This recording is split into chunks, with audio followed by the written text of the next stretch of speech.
I was 13 when I realized my family had already decided who mattered. My name's Logan, 31 now, and if you'd asked me back then what kind of family I came from, I probably would have said normal. But looking back, the signs were always there.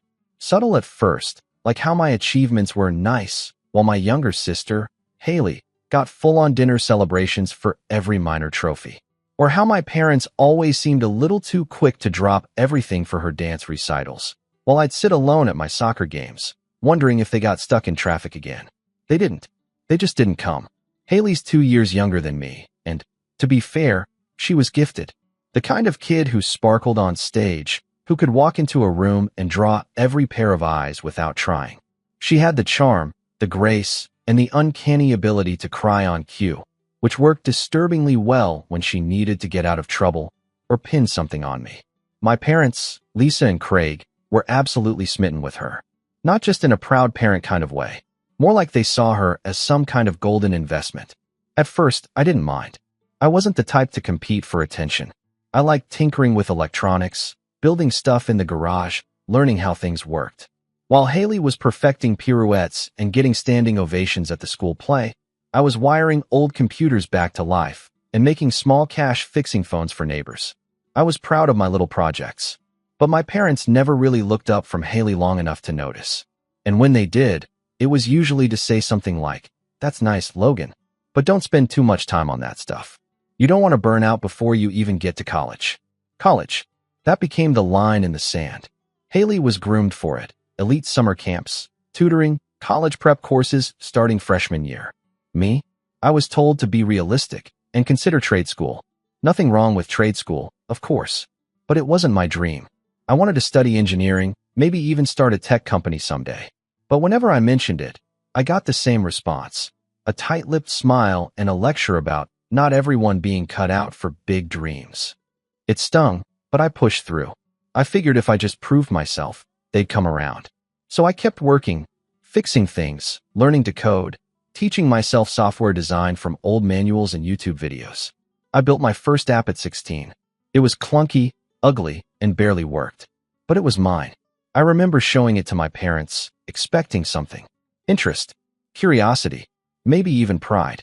Instead, my mom glanced at her phone halfway through and said, "You know Haley's team might qualify for nationals this year? Isn't that exciting?" That was the first time I didn't answer.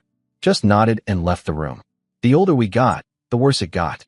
By the time Haley was applying to Ivy League schools, with a team of private consultants and a vision board my mom practically micromanaged, I was taking night classes at a community college and running a growing repair business from the basement. I was pulling in more money than I'd expected, enough to buy my own beat-up car and start saving. But my parents still treated it like a hobby. Like I was just spinning my wheels until I figured out something real to do. The moment that really hit me, though, was when Haley got into Columbia. Big moment, right? I congratulated her sincerely. I mean that. And the whole family threw this massive dinner party.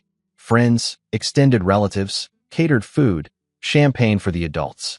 And somewhere between the speeches and the toasts, my dad stood up, clinked his glass, and said, "We always knew Haley would do something special. She's the kind of person who can lead a company someday. Maybe even take over the family business." I froze. The family business? My dad owned a small but successful logistics company, something he built in his 20s. He used to tell me stories about working nights, hustling for contracts, sleeping in his truck. I always assumed he wanted to pass that on to me one day. We'd talked about it when I was younger. I thought I'd earn it. I looked at him that night, searching for some kind of signal that he hadn't just erased me from the future of our family. But he didn't even look in my direction, just raised his glass toward Haley, who was beaming like a Broadway star. I didn't say anything that night, didn't make a scene, but something inside me cracked. Not in a dramatic way, more like a quiet shift, like finally accepting a truth you've been trying not to see for years. They'd already decided. I was just the background noise to Haley's spotlight. Over the next couple of years, that truth kept unfolding. My parents funneled money into Haley's tuition, her off-campus apartment, even helped her launch a little fashion startup on the side. I asked for a small loan once, to upgrade some servers for a client project, and they said they were tight on cash right now. I didn't ask again. I took on extra work instead. Started skipping sleep, grinding harder. I got smarter about business, built relationships with developers, took online certifications in design and AI systems. Slowly, my side hustle evolved into something real. I still went to family dinners, still played the role, but I stopped expecting anything from them. They didn't notice the change, not really. As long as I smiled, said congrats, Haley, on cue, and kept my mouth shut, I stayed invisible. But then came the pivot, the twist that set everything else in motion. 3 years ago, my dad called a family meeting. I remember it clearly because it was the first time in forever that he said he wanted to talk to me about the business. My heart actually leapt a little. I thought maybe he saw me. Finally. But no. He said he was retiring early and wanted to transition the company into a new era. That's how he phrased it. Said he'd been thinking hard about who should take over, and after careful consideration, he decided it was time to bring Haley in as CEO. She'd been learning leadership at school, understood branding, and had natural charisma, things he claimed were more important now than logistics or operations. I asked, calmly, what would happen to the management team, to the systems, to the staff who'd been with the company for decades? He said, they'll adapt. It's time for fresh blood. And me? I asked. He smiled, like he pitied me. Logan, you're doing well in your own way. But this just isn't your lane. That line. It stuck with me like a splinter under my skin. Haley took over. And predictably, everything started falling apart. At first, it was slow. A few clients lost. Some staff left. She brought in her college friends to modernize operations, fired old hands who'd built the company from the ground up, rebranded with a shiny new logo and a bizarre mission statement that sounded like it was generated by an AI trying to be quirky. The numbers started dropping. Vendors got frustrated. But my parents? They kept defending her. She's finding her footing, they said. She just needs time. I stayed quiet, focused on my own projects. My business had evolved into a full-fledged tech consultancy by then, with 5 employees and clients across 3 countries. But I didn't brag, didn't gloat. Still, I watched. I watched as Haley ran the company into the ground, as my parents doubled down on their faith in her, even when the cracks were clearly showing. And then, a few months ago, I got a call from my mom. She sounded tired, shaky. Logan, she said, we need to talk. It's about the business. I leaned back in my chair, staring at the charts on my second monitor. One of my newest contracts had just cleared for 7 figures. But I didn't mention that. Okay, I said. What's going on? There was a pause. A long one. It's bad. Haley made some mistakes. Big ones. The company's in trouble. We're trying to figure out how to keep the lights on. We were wondering if you could come by and maybe take a look. That was the moment. The moment everything started to shift. I said nothing at first. Just let the silence stretch. Because part of me wanted to help.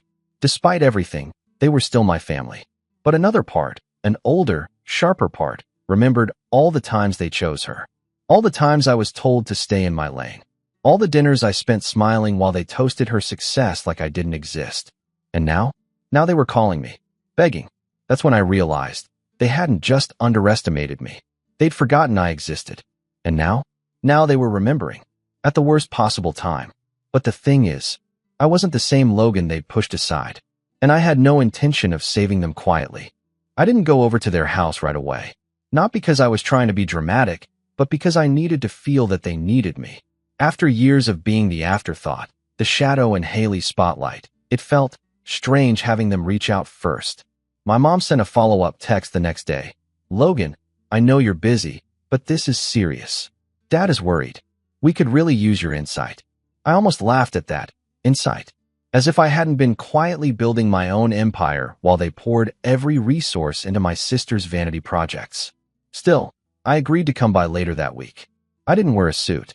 Just jeans and a hoodie. I wanted to remind them that I was still me. The version they decided didn't look like success. My mom opened the door, looking 5 years older than I remembered. Her hair was tied in a messy bun, eyes puffy like she hadn't slept in days. Logan, she said, pulling me into a hug. It's really bad. The living room looked the same, but the energy was off. My dad was sitting stiff on the couch, staring at a folder like it was full of death certificates. And Haley? She wasn't even there. Apparently, she was meeting with a branding coach that afternoon, which, according to my mom, was crucial. She's still trying to be optimistic, my mom explained. wringing her hands. But we've lost 3 major clients in the last 2 months. Payroll bounced last week. And, well, the bank froze our credit line. I kept my face neutral. Inside, I felt a mix of things: pity, vindication, even a sliver of guilt. But mostly, I felt detached. Like I was watching a documentary about people I used to know. They laid it all out for me. Haley had taken over 2 years ago. At first, she was full of energy and grand ideas. Rebranding the company. Switching to trendy new logistics software that no one in the warehouse could understand. She fired the operations manager, someone who'd been with my dad since year 1, because he wasn't vibing with the new culture. She'd hired her college roommate to handle vendor contracts, which ended in a legal mess. And she was bleeding money on useless influencers to elevate the company's image. I flipped through the reports. Read. And you let this happen? I asked flatly, looking between them. My dad didn't meet my eyes. We thought she just needed more time. She's under a lot of pressure. You know how hard it is for women in business. That nearly made me choke. I've worked with brilliant women. Driven, competent, creative powerhouses. Haley didn't lack opportunity. She lacked accountability. They asked if I could look into the back-end systems, maybe recommend someone to help. But I could tell what they were really asking. They just didn't want to say the words yet. Not out loud. After 2 hours, I told them I'd think about it. That I'd need access to some files and admin dashboards if they wanted a real assessment. They agreed instantly. My dad even muttered something like, "We should have brought you in earlier." It was the closest thing to an apology I'd ever get. When I finally saw Haley the next week, she barely acknowledged me.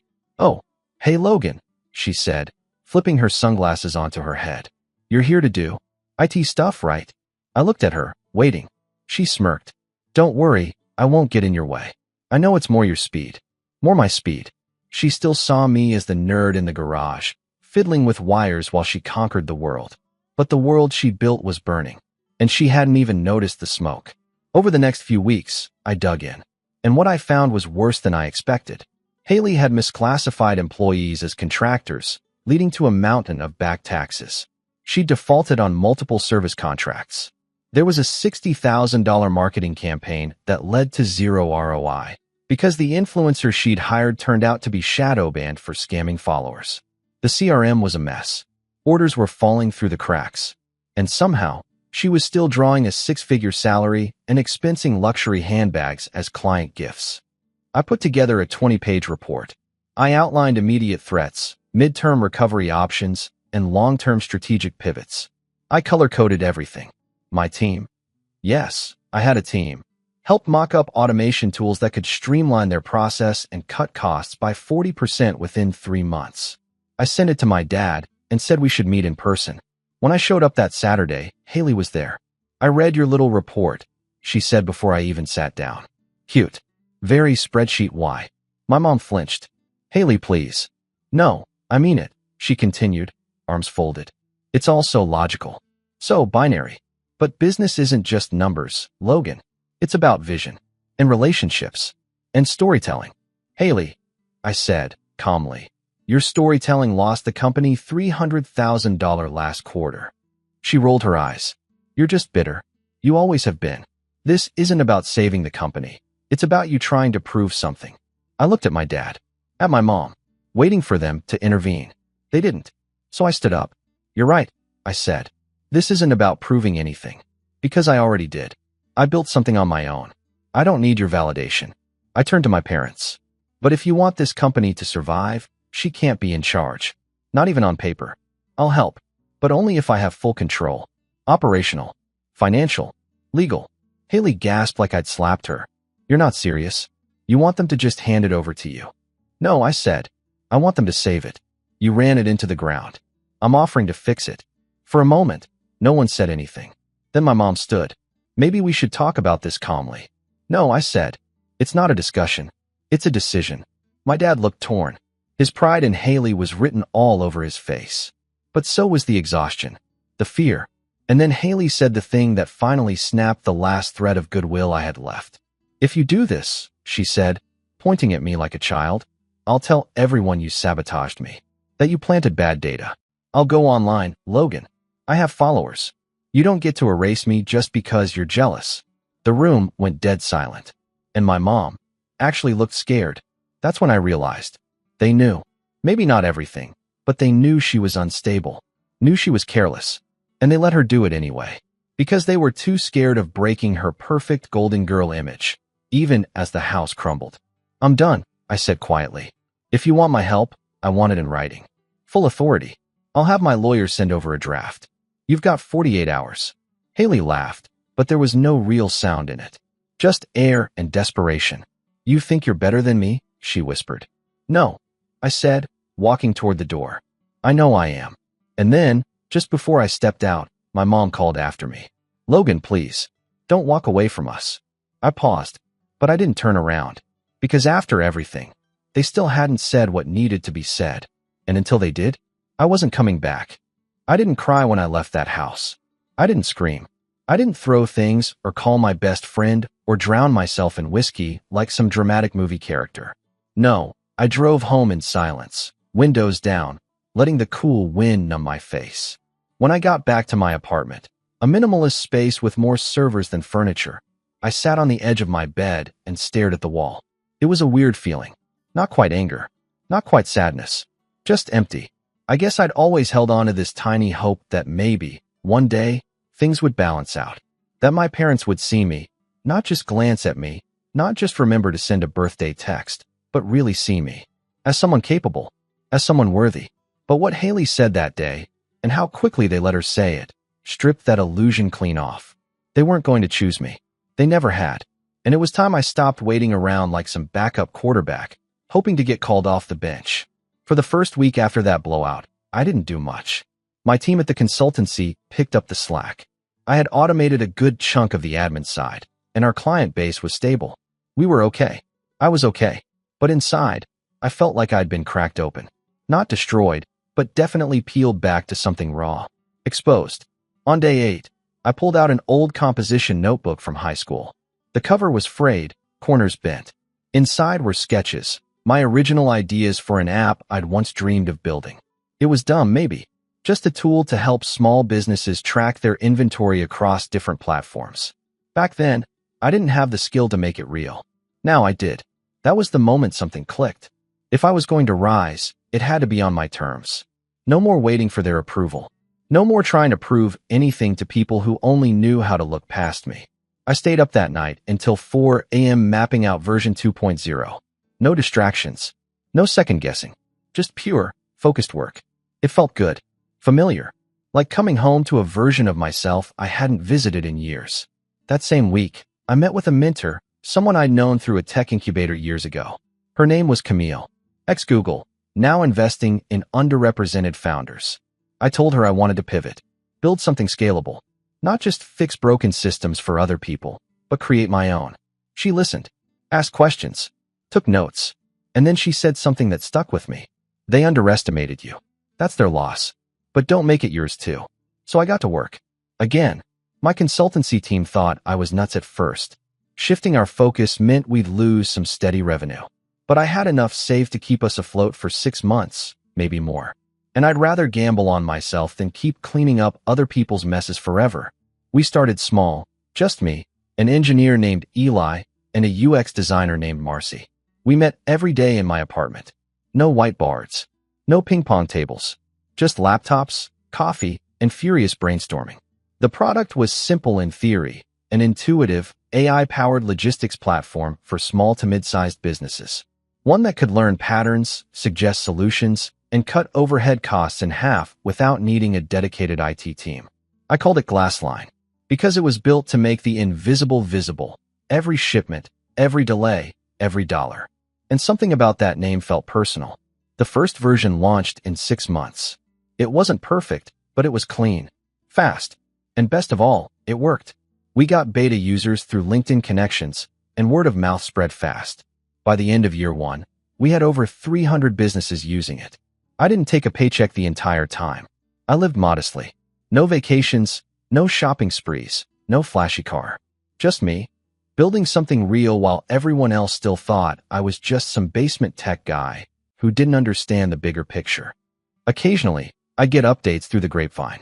My parents never reached out directly, but I still had cousins who talked. They said the family company was hemorrhaging clients. Haley had apparently doubled down on some influencer campaign that backfired, and she'd started blaming toxic negativity from old staff for the drop in revenue. Classic Haley. I didn't engage, didn't comment, just listened, nodded, and went back to my work. But then something interesting happened. 16 months after our launch, Glassline was featured in a mid-tier business magazine as one of 10 startups reshaping logistics. A few weeks after that, we got our first acquisition offer from a competitor I'd admired for years. I turned it down, not because I didn't want the money, but because it wasn't time yet. I wasn't building this just to cash out. I wanted it to grow, to last, to be the thing people remembered me for, not the kid fixing phones in the garage, not the guy who got passed over for a failing CEO, but Logan Shaw, founder of Glassline.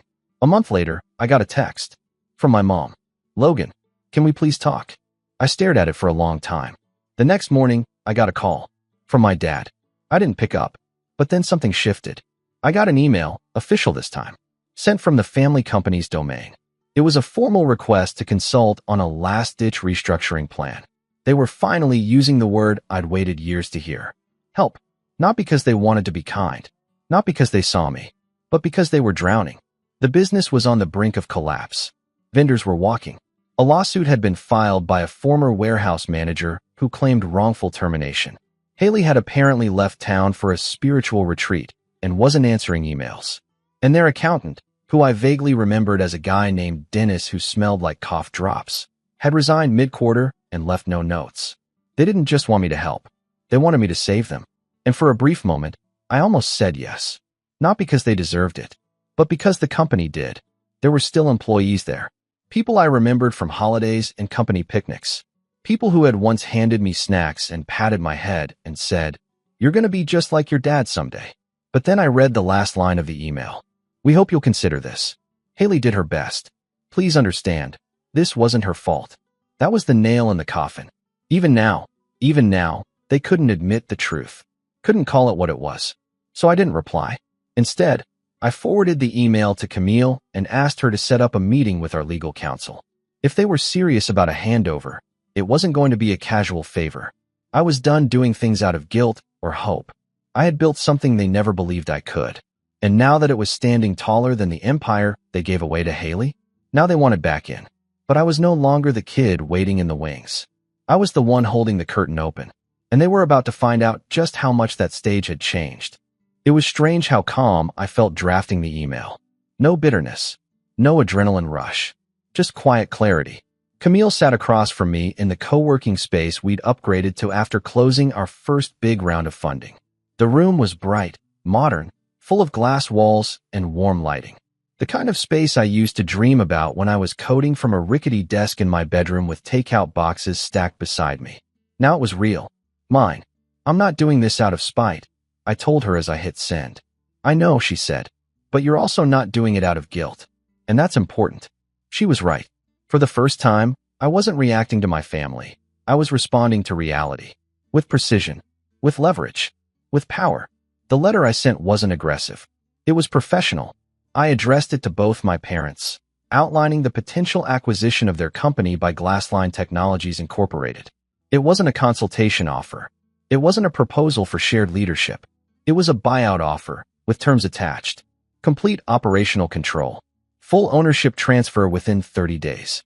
All decision-making authority shifted to me and my executive board. Haley removed from any leadership or shareholder role. Permanently. It wasn't about punishment. It was about protecting the business from further damage and protecting my own name from being associated with their mess unless I had full control.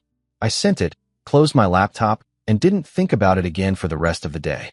I had other meetings, other projects. Glassline was in talks with a major shipping chain that wanted to pilot our tracking software across their regional centers. I couldn't afford to get emotionally tangled again. But later that night, the response came. Not from my mom, not from my dad. From Haley. The subject line, "This is war." The email itself? A rant. Paragraphs of blame, denial, twisted logic. She accused me of manipulating our parents, of preying on a vulnerable moment. Said I was trying to erase her legacy and steal something that was never mine to begin with. My favorite line, though? "You were never meant to lead, Logan, you just waited in the shadows long enough for something to fall into your lap. I stared at that line for a long time. Because for a moment, I believed it. Not because it was true, but because it had been fed to me for so long. The same script, over and over again. You're not a leader. You're not special. You're not Haley. But then I remembered the nights I stayed up coding while Haley partied. The years I spent building something real while she crafted Instagram captions for fake brands. I remembered every invoice I'd chased, every bug I'd fixed, every investor who told me no until they finally said yes. Nothing fell into my lap. I built this, brick by brick. So I didn't reply to her email.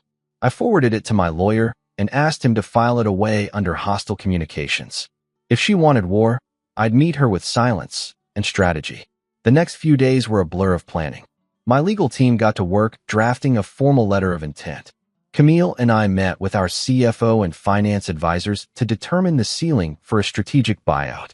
I didn't want the company because I missed my family. I wanted it because it had value, if salvaged properly. The logistics infrastructure was still solid. The branding was a mess. The client relationships burned, but the bones of the business were there. It could be rebuilt. With the right leadership. I started reaching out to old staff members, quietly.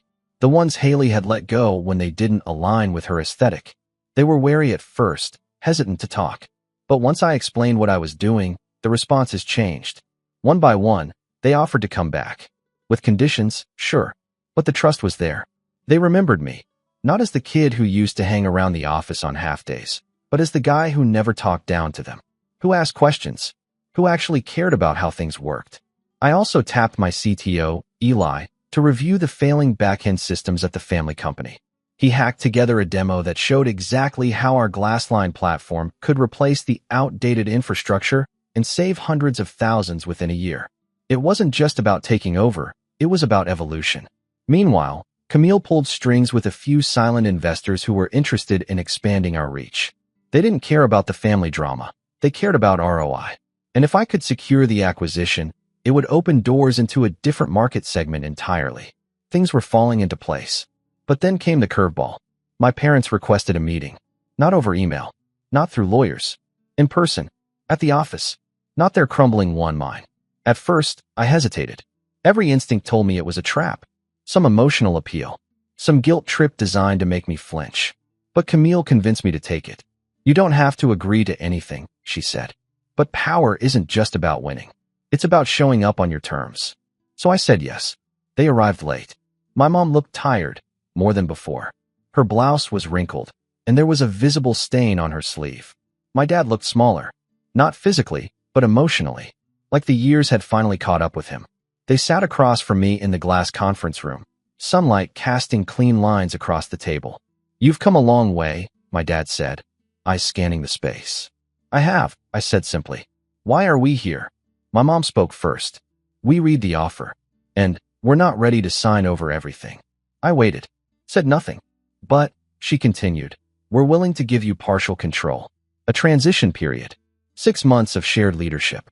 We think that's fair. I nodded slowly. Then stood up. Meeting's over. What? My dad said, startled. You don't have 6 months, I said. You barely have 6 weeks. Your accounts are redlined. Your staff is leaving. Haley's one influencer away from dragging your brand through another PR disaster. And you think this is leverage? My mom's voice cracked. Logan, please. It's still our company. No, I said. It was. Now it's a sinking ship. And I'm offering you a lifeboat. If you don't want it, that's fine. But don't pretend you're still at the helm. Silence stretched. And then my dad whispered something I wasn't expecting. She said she'd sue us. I blinked. What? Haley, he said, not meeting my eyes. She said if we signed the company over to you, she'd sue for emotional damages.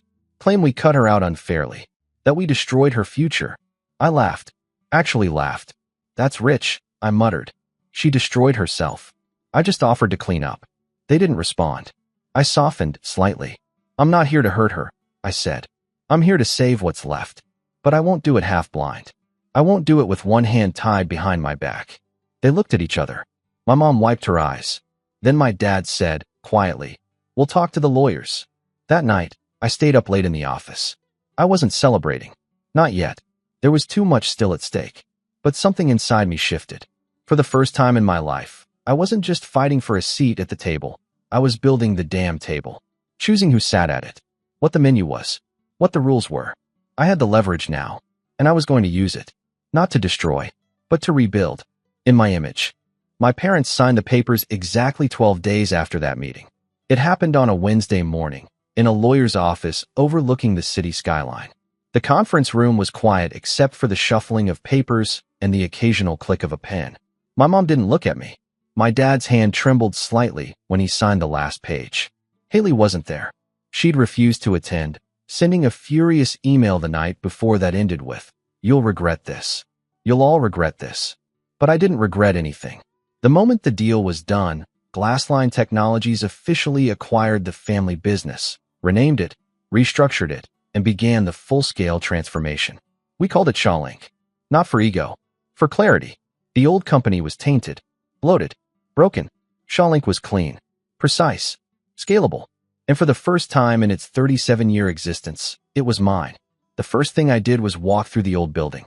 It was eerie, dusty corners, empty desks, broken vending machines.